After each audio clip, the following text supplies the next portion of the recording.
The test is in four-part, Part 1, Part 2, Part 3, and Part 4. Now look at Part 1. Part 1. You will hear a conversation between a male clerk in a hire company and a woman customer. First, you have some time to look at questions 1 to 5.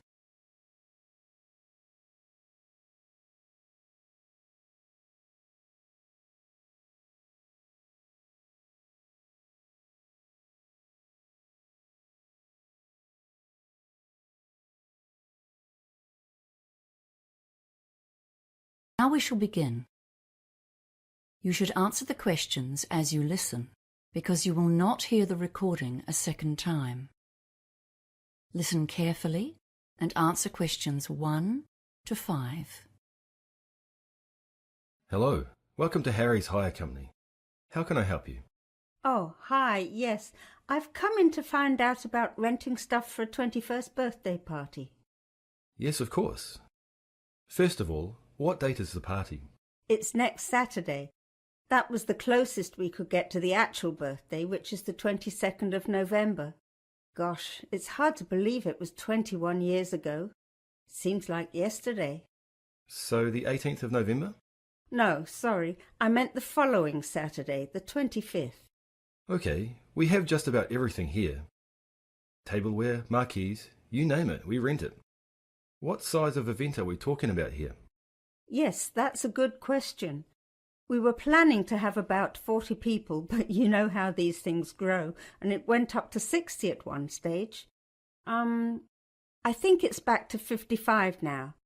Yes, that's right. It was all getting a bit out of hand. Okay, and what kind of catering and entertainment are you having?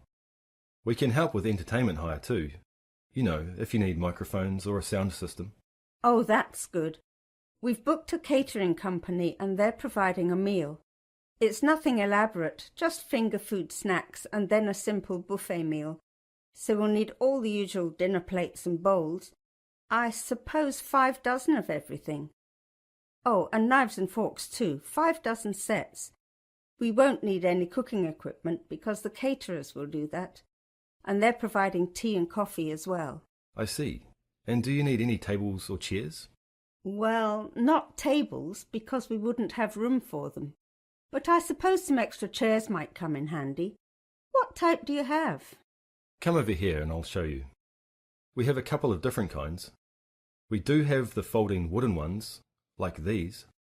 But the most popular ones are just those stackable plastic garden chairs. We rent a lot of those. Yes, the plastic ones look great. Maybe 40 of those. Okay. I'm making a list here as we speak. Was there anything else? Oh, do you want small or medium glasses? People generally want both sizes. Yeah, better get both kinds.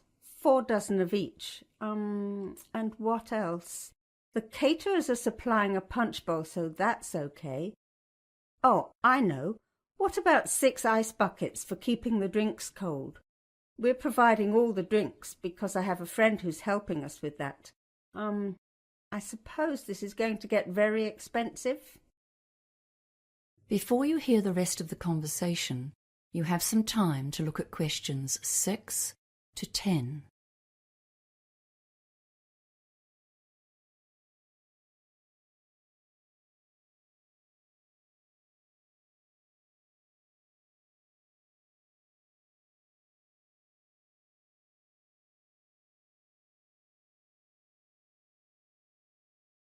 Now listen and answer questions 6 to 10.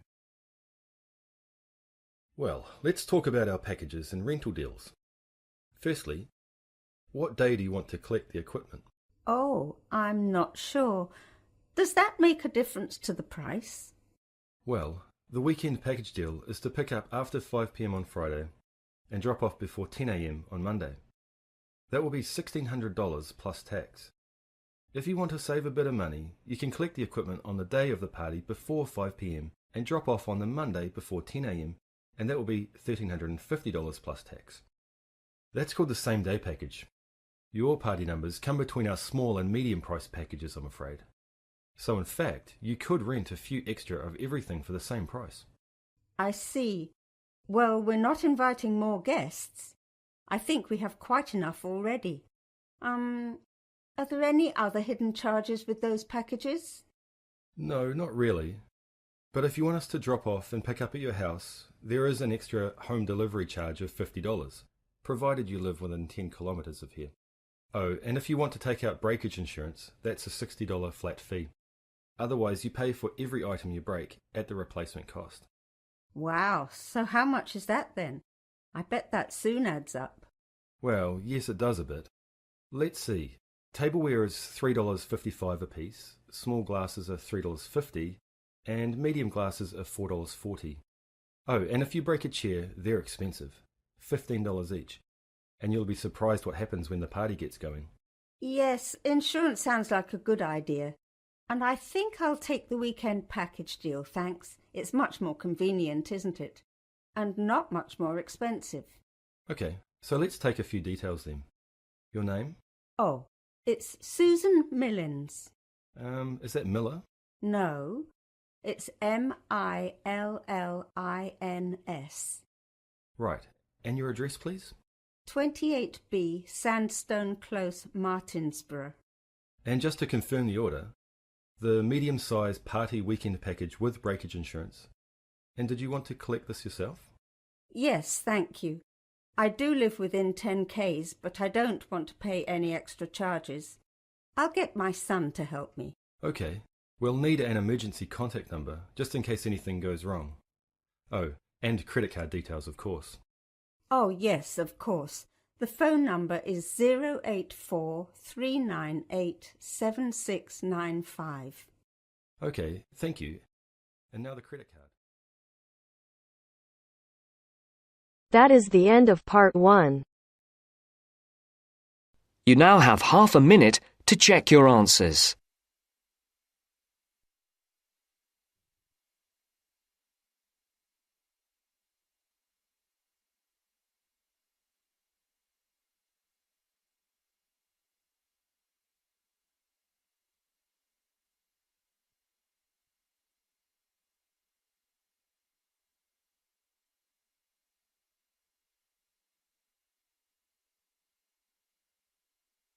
Now turns to part 2. Part 2. You will hear a receptionist, Doreen, talking to a group of parents about the Daisy Daycare Centre. First, you have time to look at questions 11 to 17.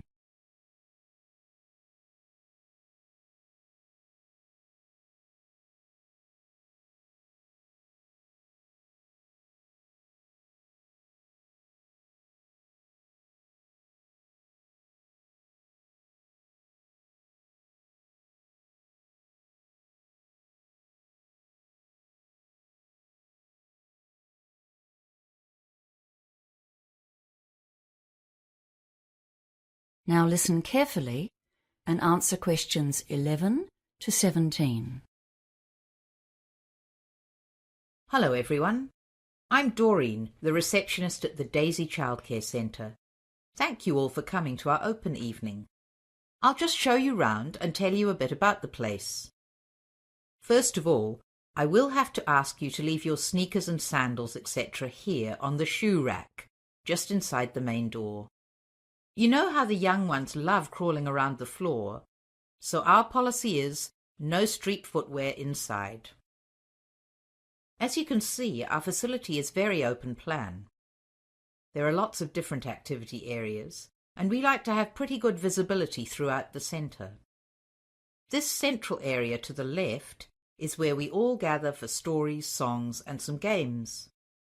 That's why the big circular carpet is there. Everyone comes to sit there 2 or 3 times a day. I can see some of you looking at our TV. Some parents worry that we might just dump the kids there to watch rubbish all day.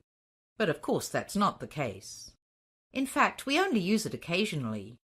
For example, we use it if we have a story on a DVD, and then we get the kids to do a bit of acting based on that. That bookcase there beside the TV gets a lot of use, though. Some of the older kids choose to sit and read or look at picture books in their free time, but we never allow them unsupervised TV. If you look along the wall on the far side of the little gate leading into the main room, you can see our kitchen play area. It has lots of utensils, pots and pans. And that cupboard closer to the corner is the dress-up cupboard. That's a very popular area, with the boys as well as the girls. You'd be surprised how much the boys get into acting and make-believe. Now over here, opposite the gate and behind the big lunch table, are the sinks and the painting area, and then the doors to the outside. To the right of those outside doors, you can see hooks and little cubby holes on the wall for coats, bags, and outdoor shoes. The children can keep slippers in there, but most of them run around indoors in their socks or bare feet. If you can bear it, I think we should pop out into the cold for a moment to have a look round outdoors. We'll just stay under the veranda. The sandpit is over there at the far left of the outside area, and that box next to it is storage space for buckets and spades, and lots of trucks and diggers to push around or even ride on. The slide beside that is popular, and so are the 3 climbing walls over by the fence.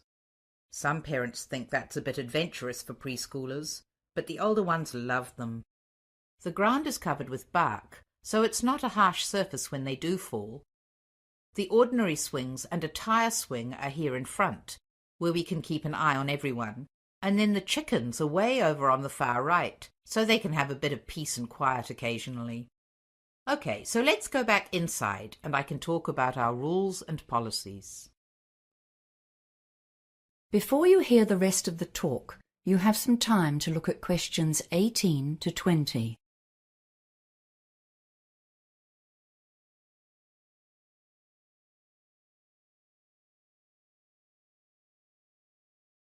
Now listen and answer questions 18 to 20.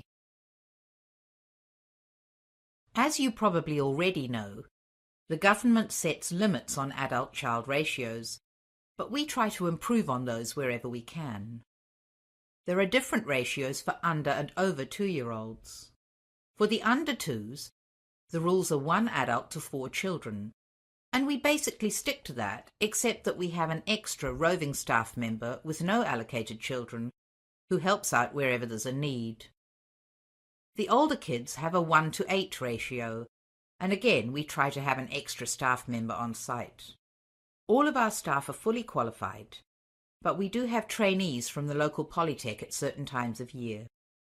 We do have pretty strict rules about pick-up times here. It's a real problem if parents are late, and we end up with far too many kids for the number of staff. So we ask you to be very punctual about collecting your children.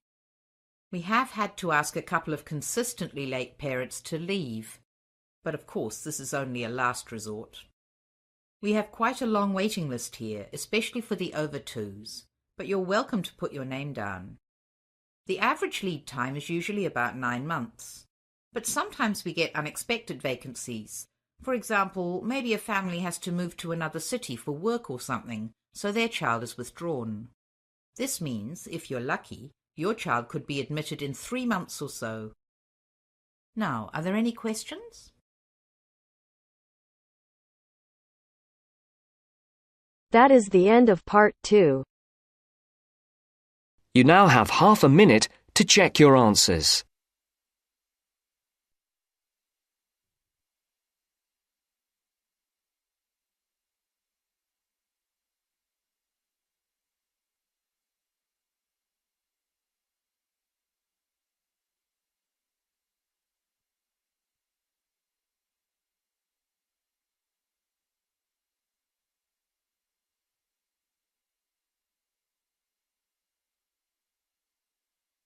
Now turns to part 3. Part 3. You will hear a conversation between a tutor and 2 students who are preparing for an English literature test. First, you have some time to look at questions 21 to 24.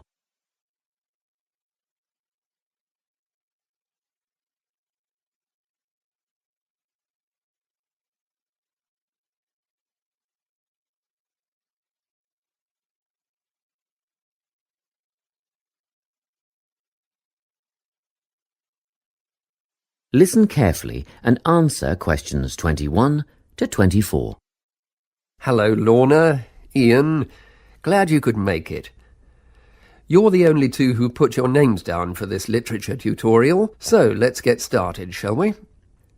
I want to run over some aspects of the novel The Secret Garden with you before the test next week. Be sure to take some notes and ask questions if you need to. Hey, Lorna, have you got a spare pen? Sure, here you are. Okay, so the story follows two key characters. You should refer to them as protagonists, who go by the names of Mary Lennox and Colin Craven. The story is set shortly after the turn of the 20th century, and the narrative tracks the development of the protagonists as they learn to overcome their own personal troubles together. That's quite a common storyline, isn't it? Yes, you're right, Lorna. So what can you tell me about the character of Mary? Well, in the beginning, she is an angry, rude child who was orphaned after a cholera outbreak and forced to leave India and move to the United Kingdom to her uncle's house in Yorkshire. That's right. And there she meets Colin, who spends his days in an isolated room, believing himself to be permanently crippled, with no hope of ever gaining the ability to walk. The two strike up a friendship, and gradually learn, by encouraging each other, that they can both become healthy, happy and fulfilled in life. Will we need to remember a lot of these details for the exam? Just the basic outline. Examiners don't want to read a plot summary. They know what the book is about. Focus on narrative techniques instead, such as point of view. What's that mean? It's all about how we see the story. This story, for example, is written from the perspective of what is called an omniscient narrator. Omniscient means all-knowing. So, as readers, we get to see how all the characters feel about things, what they like and don't like, and what their motivations are in the story. Before you hear the rest of the conversation, you have some time to look at questions 25 to 30.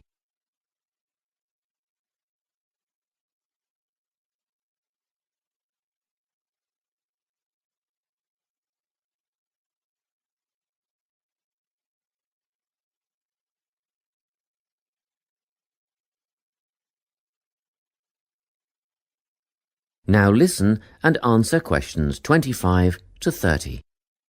Won't it be hard to write a technical analysis? After all, it's a kid's book. Well, it was initially pitched at adults, you know. But over the years it has become seen as a more youth-orientated work. And you're right in a sense. The simple vocabulary and absence of foreshadowing make the story very easy to follow and ideally suited for children. But that doesn't mean there isn't much to analyse. Look at the symbolism, for instance. Symbols are things, right? Material things like objects that stand for abstract ideas. Absolutely, yes. And the author uses many of them. There's the robin redbreast, for example, which symbolises the wise and gentle nature that Mary will soon adopt. Note that the robin is described as not at all like the birds in India. Roses are used as well, as a personal symbol for Mistress Craven. You'll see they're always mentioned alongside her name, and Mistress Craven's portrait can also be interpreted as a symbol of her spirit. Are symbols just another name for motifs? No, motifs are a bit different. They don't have as direct a connection with something the way that a symbol does. Motifs are simply recurring elements of the story that support the mood. Are there any in this novel? Yes, two very important ones. The Garden of Eden is a motif. It comes up a few times in connection with the garden of the story. And then you've got the role that secrets play in the story. In the beginning, everything is steeped in secrecy, and slowly the characters share their secrets, and in the process move from darkness to lightness, metaphorically, but also, in the case of Colin, quite literally. His room in the beginning has the curtains drawn, and he appears at the end in the brightness of the garden. Anything else we need to know about? Yes. Nearly all novels explore universal concepts that everyone has experienced. Things like love, family, loneliness, friendship. These are called themes. The Secret Garden has a few themes that all centre on the idea of connections. The novel explores, for example, the way that health can determine and be determined by our outlook on life, As Colin's health improves, so too do his perceptions of his strength and possibility. The author also examines the link between our environment and our physical and emotional prosperity. The dark, cramped rooms of the manor house stifle the development of our protagonists. The garden and natural environments allow them to blossom, just as the flowers do. Finally, this book looks at connections between individuals, namely Mary and Colin. This necessity of human companionship is the novel's most significant theme, because none of their development as individuals would have occurred without their knowing each other. Well, that about sums it up, I think. That's a great help, thanks. Yes, thanks very much.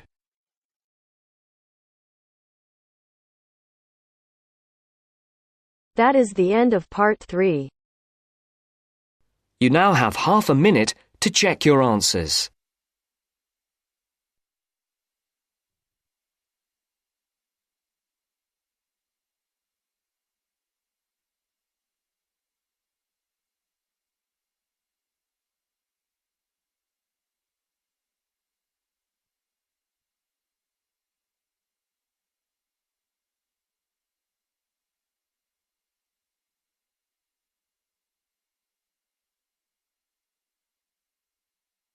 Now turns to part 4. Part 4. You will hear a lecture on climate change. First, you have some time to look at questions 31 to 40.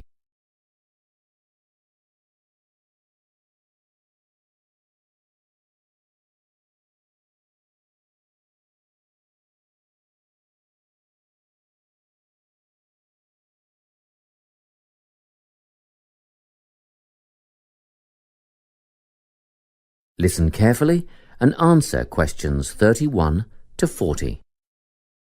This lecture in environmental studies is on the topic of human influence on climate change. First, I'll outline some of the factors affecting climate, then go on to discuss what has already occurred, and finish up by speculating on the effects.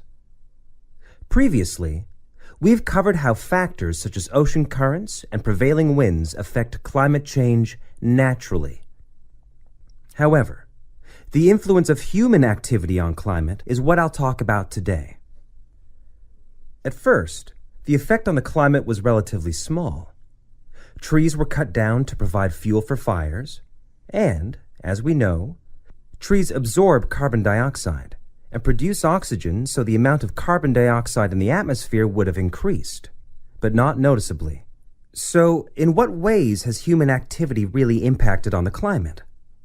A major contributor was the advent of the Industrial Revolution at the end of the 18th century, combined with the invention of the combustion engine.